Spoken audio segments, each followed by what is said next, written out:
De l'Australie aux Alpes-Maritimes, d'une carrière dans le marketing à une passion pour l'apiculture, il y a un grand pas que Suzy Ravier n'a pas hésité à franchir. Je suis à Valbonne depuis 2001.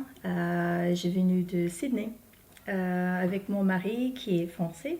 C'était un choix très évident. D'être dans le village, en plus, c'était tout de suite, je dorais. L'école est à 100 mètres et pour elle qui veut que ses filles soient bilingues, l'environnement international est idéal.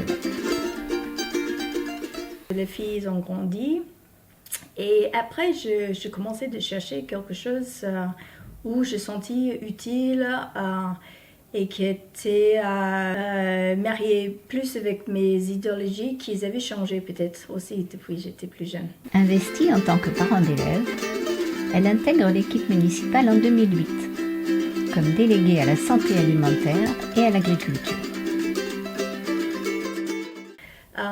Et avec cette volet agriculture, j'ai rencontré plein de personnes dans la campagne, les fermiers, évidemment.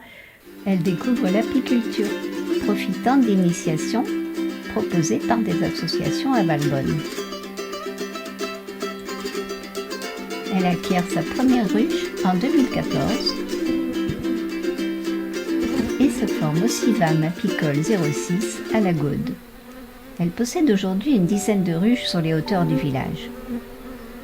L'été, elle les emmène à Gréolières-les-Neiges pour fuir le fléau du frelon asiatique auquel elle a payé un lourd tribut.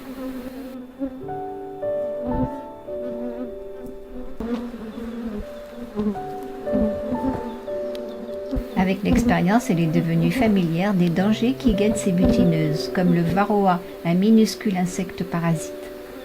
Dans la végétation, sur les fleurs, une abeille visite une fleur, il saute sur le dos et rentre avec elle à la ruche. Pour écouler son miel, Suzy a choisi un lieu qu'elle connaît bien, la chèvrerie de Valbonne.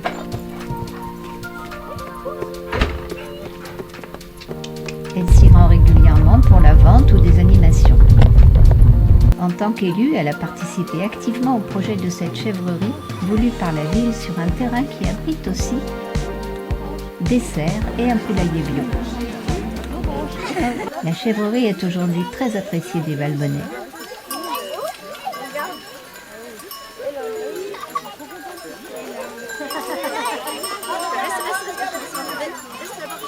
Pour ses animaux,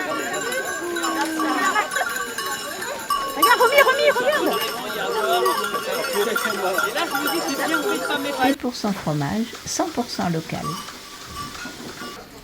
La faisselle, le frais très frais, le frais tout simple, le frais avec plein d'épices, et puis les plus affinés, et la tome.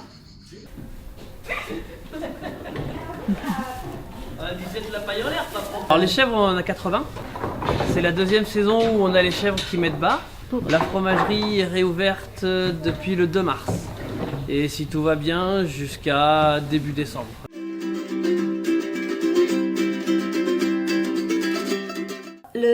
L'agropastoralisme, c'est l'histoire de Valbonne. Et donc, comme Valbonne avait cette histoire, et les chèvreries, c'était aussi une façon de continuer cette partie rurale. Et à la même temps, c'est aider avec les espèces vertes qui ont besoin d'être protégées contre les incendies. Et donc, en place d'avoir les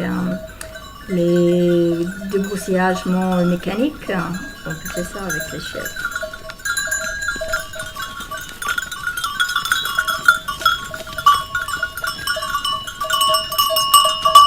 Donc les moutons et les chèvres ils sont complémentaires sur leur façon de travailler.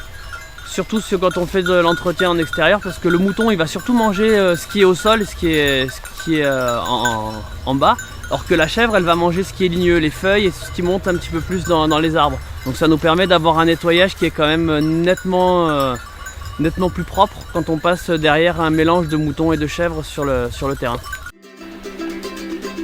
Pour Suzy Ravier, la citadine convertie à la vie au grand air, Valbonne Sophia Antipolis a ouvert de nouveaux horizons qu'elle ne se lasse pas d'explorer.